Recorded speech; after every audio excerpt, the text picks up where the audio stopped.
कै खाना कै सोवना, और न कोई चीत। सतगुरु शब्द विसारिया, आदि अंत का मीत। आदमी खाना और सोना यही जीवन फल समझता है। धंधा करना, खा लेना, इंद्रियों का भोग कर लेना, कलह कर लेना, झगड़ा लड़ाई विवाद कर लेना, यही जीवन समझता है। जीवन कुछ और है। कमाना पड़ेगा क्योंकि खाना पड़ता है। इंद्रियों का भोग तो आदमी को निस्तेज बनाता है, उससे बचना चाहिए।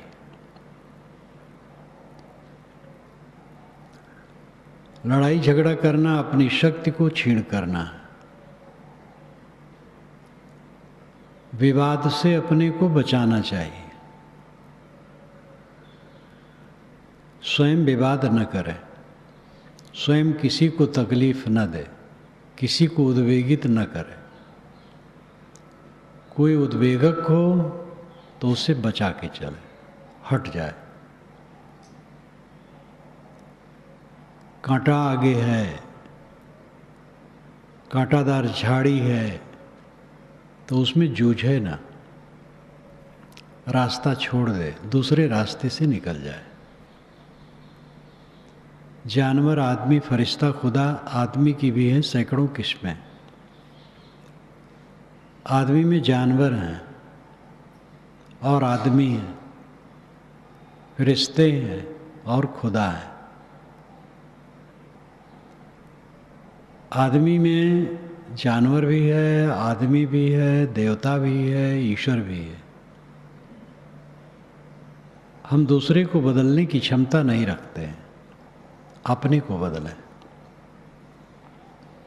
जिसको देखे उलझाने वाला है, हट के चले, उसकी बुराई में न पड़े, लड़ने में न पड़े, स्वयं अलग हो जाए, हाथ जोड़ ले। ये शांति का रास्ता है। घर में ही ऊंच नीच स्वभाव वाले होते हैं, संभाल के चले। किसी का स्वभाव गुस्सा वाला है, ऐसा कुछ न करे कि उसको गुस्सा आए। किसी के भी गुस्सा में कारण न बने। कोई कैसा है, कोई कैसा है, स्वभावों का अंतर, विचारों का अंतर, संस्कारों का अंतर, गुण कर्मों का अंतर, इसको मिटाया नहीं जा सकता है, अंतर रहेगा। उसमें जो दोष का अंश है उसको स्वयं को छीण करना पड़ेगा। स्वभावों में दोष होता है, उन दोषों को दृष्टा ही मिटा सकता है, दूसरा नहीं। दूसरा केवल राय दे सकता है। समता से, सहन से हट करके, चल करके शांति मिलेगी। लड़ करके नहीं, जूझ करके नहीं।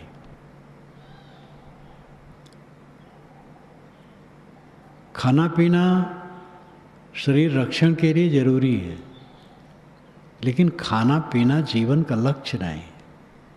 क्यों खाया पिया जाए?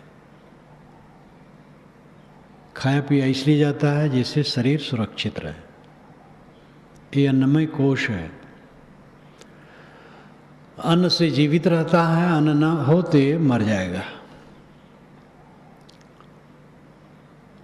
इसलिए अन्न पानी देना है। अन्न पानी दे करके इसकी सुरक्षा रख करके करना क्या है? खास काम है सुख से जीना। और सुख से जीने के लिए उलझनों से अपने को बचाना है। प्राणियों का उलझन, पदार्थों का उलझन, परिस्थितियों की उलझन, इन उलझनों से अपने को बचा करके अपने को सुखी रखा जा सकता है। सदगुरु शब्द विसारिय आदि अंत का मीत। आदमी सदगुरु के शब्द को भूल गया, जो आदि अंत का मीत है। सब जगह गुरु ही प्रकाशक होता है, ज्ञानदाता होता है। सामान्य विद्या का बोध कोई गुरु कराता है, किसानी का बोध उस दिशा का गुरु कराता है, कारीगरी का बोध, संगीत का, गजा बाजा का, व्याकरण का, आत्मा का, सबका बोध कराने वाला कोई होता है, जो सीखा है, समझा है, प्रवीण है, उसमें चल रहा है। उसकी संगत करके उस विषय में ज्ञान हो सकता है। यहाँ आध्यात्मिक गुरु की बात है, क्योंकि ये विषय अध्यात्म का है। यहाँ वकालत की पढ़ाई नहीं होती है, डॉक्टरी की भी नहीं होती है, खेती की भी नहीं होती है, संगीत की भी नहीं होती है। यहाँ अध्यात्म की होती है। ये अध्यात्म विद्यालय है। सद्गुरु का जो आध्यात्मिक ज्ञान है उसको आदमी भूल गया। आध्यात्मिक का अर्थ है आत्मा संबंधी, अधि आत्मिक, अधिनाम आधार। आत्मा जिसका आधार है वो आध्यात्मिक है। शरीर, मन, इंद्रियां, इनका आधार आत्मा है। इसलिए शरीर, इंद्रिय, मन इत्यादि को अध्यात्म कहा जाता है। ये आध्यात्मिक आत्मा के बहुत सन्निकट है। इन्हें ही संभाल करके रखना आध्यात्मिक उन्नति है। ये दिन रात सोचो अपनी इंद्रियां सुबस कैसे रहे, मन सुबस कैसे रहे, मन में शांति कैसे रहे। एक सज्जन कल मिलने आए, कहा महाराज प्राण और मन से संबंध है। हम कहे संबंध क्यों नहीं है, लेकिन पूछना क्या चाहते हो। प्राण को रोक करके मन ज़्यादा रुकता है। हम कहे हाँ है। श्वास प्रश्वास की क्रिया करो, धीरे से सांस चढ़ाओ, फिर स्तंभित करो, फिर धीरे से छोड़ो, मन ठहरेगा। लेकिन ये कोई खास बात नहीं है। उन्होंने कहा कि मैं प्राणायाम करके मन ठहराता हूँ, तो ठहरता तो है, लेकिन पीछे वो प्रसन्नता नहीं रहती है जो आप कहते हैं कि समाधि के बाद प्रसन्नता होती है। मैंने कहा तो वो जड़ क्रिया है। प्राणायाम क्रिया जड़ क्रिया है, उसकी ज़रूरत है स्वास्थ्य के लिए। किंतु मल विक्षेप आवरणों को काट करके, विषय आसक्ति और विकार राग द्वेष काट करके जो ध्यानाभ्यास होता है वो प्रसन्नता देता है। काम वासना से किसी का चित्त विह्वल हो और तुरंत कोई कहे कि तुम्हारा लड़का कुएं में गिर गया है, काम वासना उड़ जाएगी, भय सवार हो जाएगा। क्रोध की स्थिति में काम वासना नहीं रहेगी, काम वासना की स्थिति में क्रोध नहीं रहेगा। जीव के सामने एक वृत्ति रहती है, तो किसी भी वृत्ति को प्रबलता से लाने से मन स्तंभित होता है। किंतु वो साधना कोई बहुत दूरगामी नहीं है। सुंदर विचारों द्वारा जब मन के मैल कटते हैं, बोध द्वारा जब देहाभिमान गलता है, तब विचार जो स्थिर होते हैं वे प्रसन्नता देते हैं। इसलिए चलते फिरते हर अवस्था में अपने मन को देखो, मन क्या सोचता है। मन को ठीक करो, मन को रगड़ो, मन को मांजो। मनुष्य के अंदर में जब विवेक दुर्बल रहता है तो भूत की स्मृतियों और भविष्य की कल्पनाओं में डूबा रहता है। ये खास दुर्बलता है इंसान की। जो कुछ हो गया है उसको याद करते रहना, और आगे तो कुछ हुआ नहीं है उसके लिए कल्पना करते रहना। होता है जो हो जाता है वो प्रिय होता है, कुछ अप्रिय होता है, कुछ सामान्य होता है। जो सामान्य होता है उसको भी याद करते रहने से समय बर्बादी के अलावा कुछ नहीं। उसमें खटक तो नहीं होती है लेकिन समय बर्बाद होता है। और प्रिय प्रिय घटनाएं हुई रहती हैं, वह खटकते हैं। कहीं प्रिय घटना घटी है, ज़्यादा अनुकूल मिला है तो उसकी याद मोह को लेकर के खटकती है और चित्त में विश्राम नहीं लेने देती है। अप्रिय घटना घटी है, अपने द्वारा त्रुटि हुई है तो बार चित्त दुखता है, ऐसा मैंने क्यों कर डाला। दूसरे ने अगर हमारे प्रति किया है तो उससे बदला लेने की भावना होती है, उस पर क्रोध आता है और ये दिमाग में नाचता है। ये सब विवेक की दुर्बलता का फल है। विवेक बलवान होता है तो सामान्य घटनाएं जो घटती हैं उसको भी याद नहीं किया जाता है, और प्रिय जो घटनाएं घटती हैं उसमें भी कोई आकर्षण नहीं है। कोई हमसे प्रिय व्यवहार कर सकता है, हम मोह न करें तो हमारे बल पर है। उसका मन है प्रिय व्यवहार करता है, मन बदल जाएगा, प्रिय व्यवहार नहीं भी करेगा। प्रिय व्यवहार करता है उसकी समझदारी है, कोई अप्रिय व्यवहार किया उसकी समझ है। हम उसको लेकर के क्षुब्ध ना हो, उससे बदला लेने की चेष्टा न रखें। जैसे उसकी समझ है वैसा किया। हमें ठीक रहना चाहिए, अपने को बचाना चाहिए। कुसंग से बचावे ये ठीक है, लेकिन किसी से बदला लेने की चेष्टा न रखे। चित्त रागत द्वेष से जब निवृत्त होता है तो निर्मल होता है। ऐसा निर्मल मन एकाग्रता जल्दी प्राप्त करता है, और इस एकाग्रता के बाद प्रसन्नता रहती है। प्राणायाम क्रिया द्वारा जो एकाग्रता होगी उसमें भी थोड़ी प्रसन्नता रहेगी, क्योंकि एकाग्रता के समय तो प्रसन्नता रहेगी। परंतु जब उठेंगे तो प्राणायाम क्रिया तो जड़ क्रिया है, वो खत्म हो गई। मन में राग द्वेष है, मोह ममता है, आसक्ति है, तो वो विकार चैन से रहने नहीं देंगे। चैन से रहने के लिए मन की पूरी निर्मलता चाहिए, और मन की पूरी निर्मलता के लिए सब समय जागरूक रहना चाहिए। उठते बैठते चलते फिरते सब समय मन को देखे कि मन क्या करता है, और मन को संभाले। जो अपने मन को संभाल लिया वो जीवन को संभाल लिया।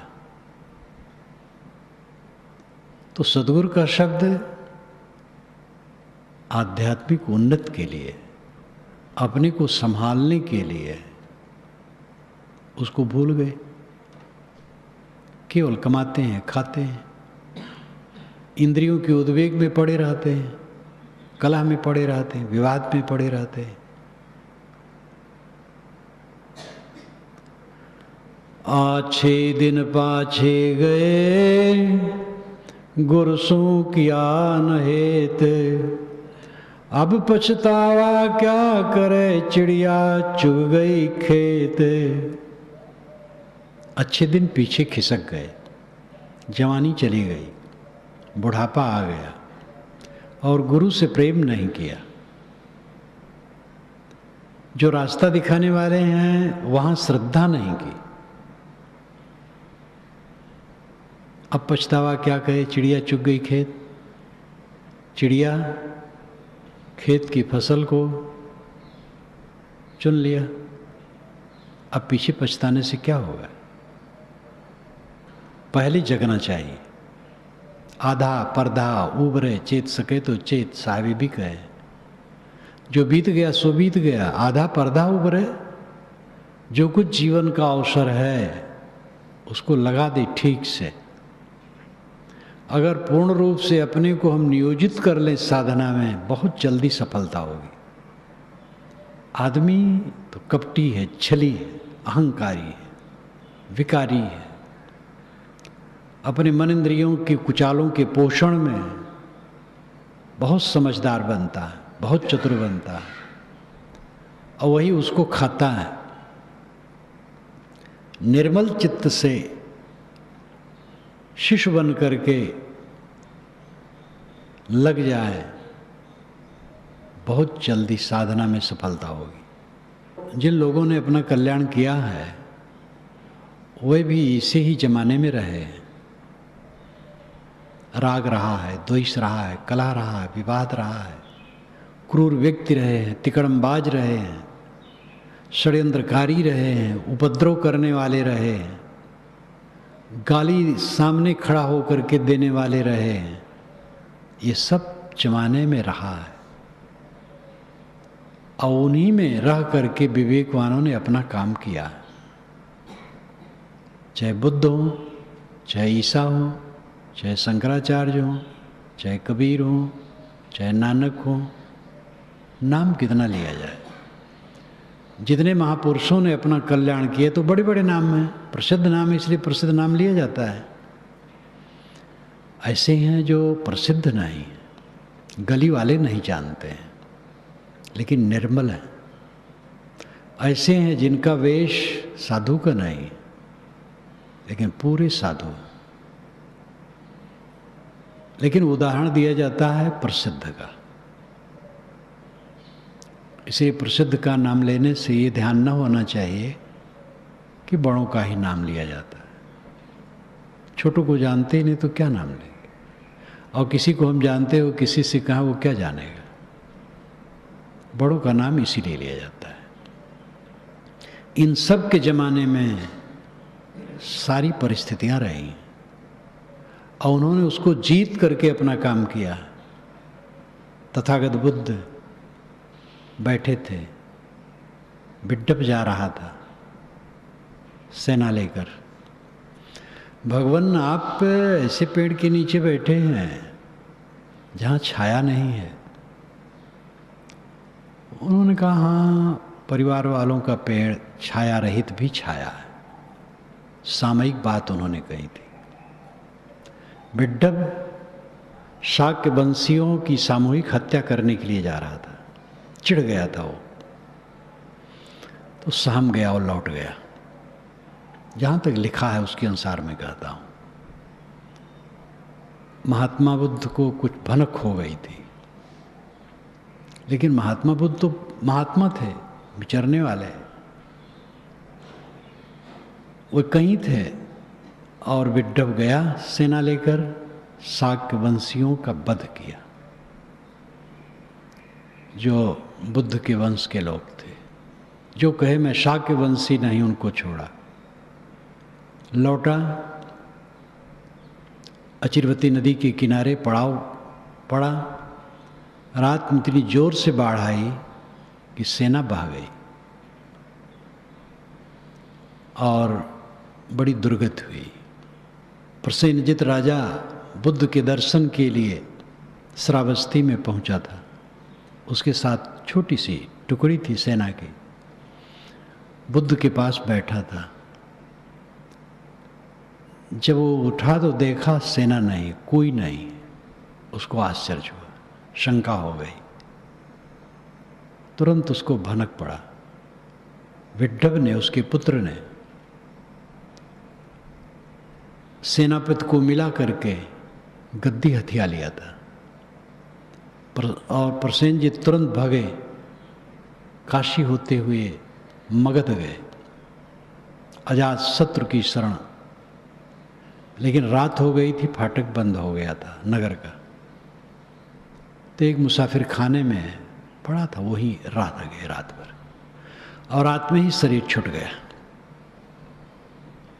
जब अजात शत्रु सुना, देखा, आया तो राजशाही ढंग से उनका दाह कर्म करवाया।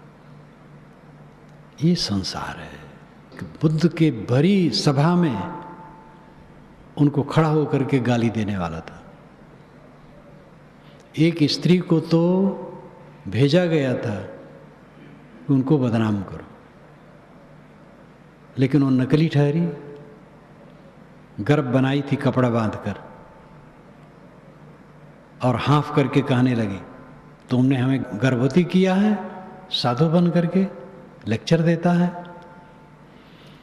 बनावटी था, कपड़ा खिसक गया, पेट नदारद, गर्भ का पेट। ये सब बातें लिखी मिलती हैं। कबीर साहब के सामने 52 कसौटियों का जो वर्णन है, भले अतिशयोक्ति है, लेकिन उसमें विघ्न बाधाओं की स्थिति है। बड़े बड़े लोगों के सामने तो बड़ी बड़ी घटनाएं आती हैं। मैंने अपने जीवन में श्री विशाल साहब को लंबे समय तक देखा, जो उनके सामने आया, लेकिन उनको देखा निर्विकार, सब समय निर्विकार। हम और आप घबराएं ना। जीवन में ऊंच नीच स्थितियां आती हैं, सभी स्थितियों में सम रहना। धूल भरा संसार, हल्ला गुल्ला का संसार, राग द्वेष का संस्कार, उठते गिरते का संसार, रोग व्याधि से ग्रसित संसार, अपना शरीर, इन्हीं सब के बीच में रह करके अपना उद्धार करना है।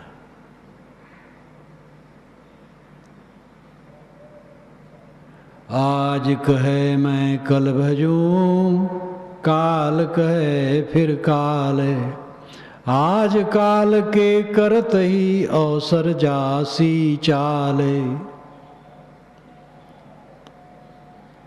आज कहता आदमी कि कल साधना करूंगा, कल कहता है फिर कल।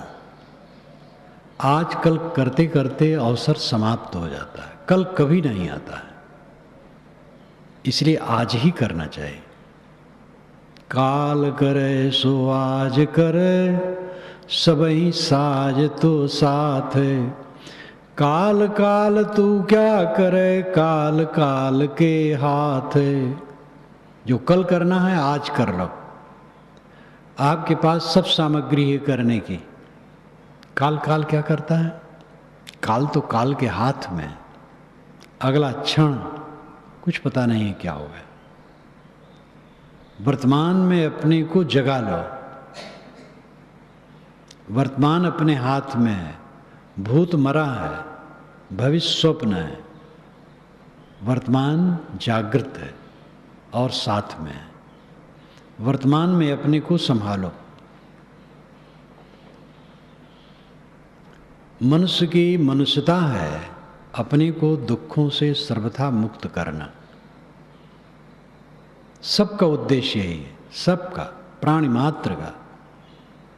लेकिन अन्य प्राणी अपने स्वभाव में बरतते हैं, वहाँ न सीख लग सकती है न कुछ हो सकता है। मनुष्य के लिए अवसर है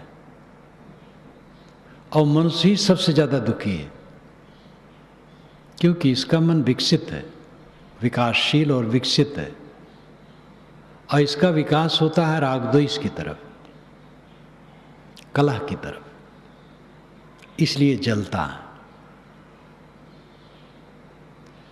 जब राग द्वेष से निवृत्त होकर के सरल चित्त होकर के जिया जाएगा, तब दुख से निवृत्ति होगी।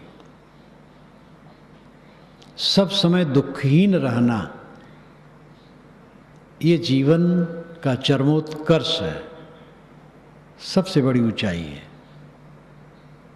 और हिंसा, असत्य, कटु, भोग वासना छोड़ने से होगा। जब तक दूसरे को दुख देने की भावना है, जब तक इंद्रियों के भोगों की भावना है, तब तक ये दशा नहीं आएगी। राग द्वेष से निवृत्त चित्त दुख रहित होता है। राग द्वेष निवृत्त हो जाने पर भी जो घटनाएं आती हैं अनुकूल प्रतिकूल, वो क्षोभ की कारण बनती हैं। उनमें अपने को संभालना है। ये भी जीवन भर लगा रहेगा। अनुकूल प्रतिकूल जीवन भर लगा रहता है। ऋषिकेश में जयदयाल गोविंद का बैठे थे, बोल रहे थे। गीता भवन वहाँ है। गीता भवन से दक्षिण तरफ हट करके कई आश्रमों को छोड़कर वहाँ जंगल था। अब पता नहीं बन गया है कि नहीं।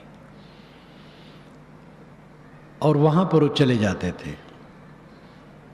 बैसाख जेठ आषाढ़ 3 महीना वहाँ रहते थे।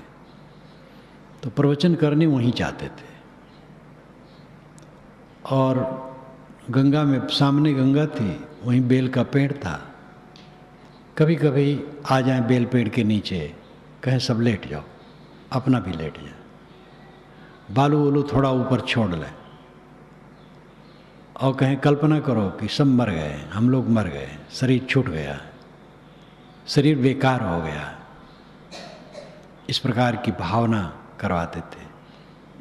जयदयाल गोविंद का और हनुमान प्रसाद पोद्दार गृहस्थ संत थे।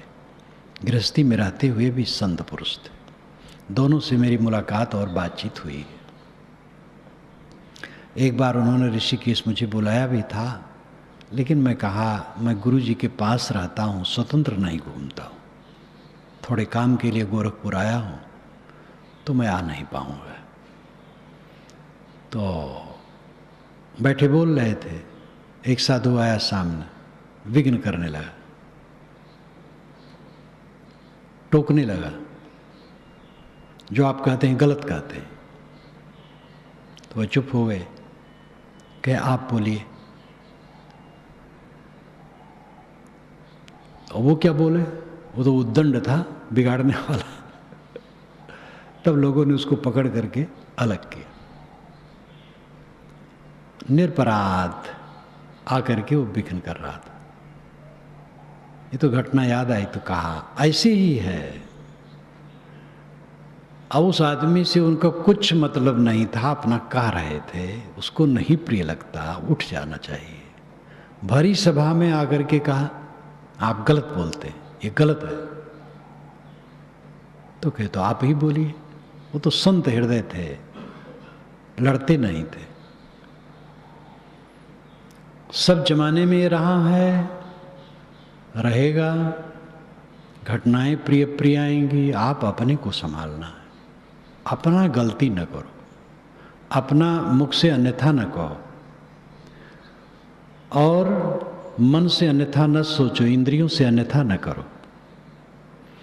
काल करे सो आज करे, आज करे सो अब, पल में परलय होएगी, बहुरी करेगा कब। कल करना है आज कर लो, आज करना है अब कर लो। पल में प्रलय हो जाएगा, फिर कब करोगे। विश्वास नहीं होता है, लगता ऐसे रहेंगे। हमारे अनेक साथी बराती चले गए। जब हम पढ़ते थे उस काल में विद्यार्थी लोग चले गए, पढ़ते पढ़ते चले गए। जब जवान हुए तब के कई लोग चले गए। परिपक्व अवस्था में आए तब के कई साथी चले गए। सब समय जा रहे हैं, अपना भी नंबर उसी क्रम में है, वही होना है। इसलिए अपने कल्याण का काम करने के लिए हमें तत्पर होना चाहिए। और इसके लिए ज़रूरी नहीं है कि आप अलग थलग बैठ जाएं तब होगा। अलग थलग बैठने से नहीं होगा, मन आपको और उलझाएगा। अच्छे काम में लगाओ अपने को, क्रियाशील लो, लेकिन कुछ समय अलग बैठो और आत्मशोधन करो कि कितने विकार घटे हैं, कितने सद्गुण बढ़े हैं। विकारों को घटाओ, सद्गुणों को बढ़ाओ, तब ये अवस्था आएगी, निर्मल अवस्था। और चित्त की निर्मलता सबसे बड़ी उपलब्धि है। निर्मल चित्त में ही स्थिर सुख है, स्थिर शांति।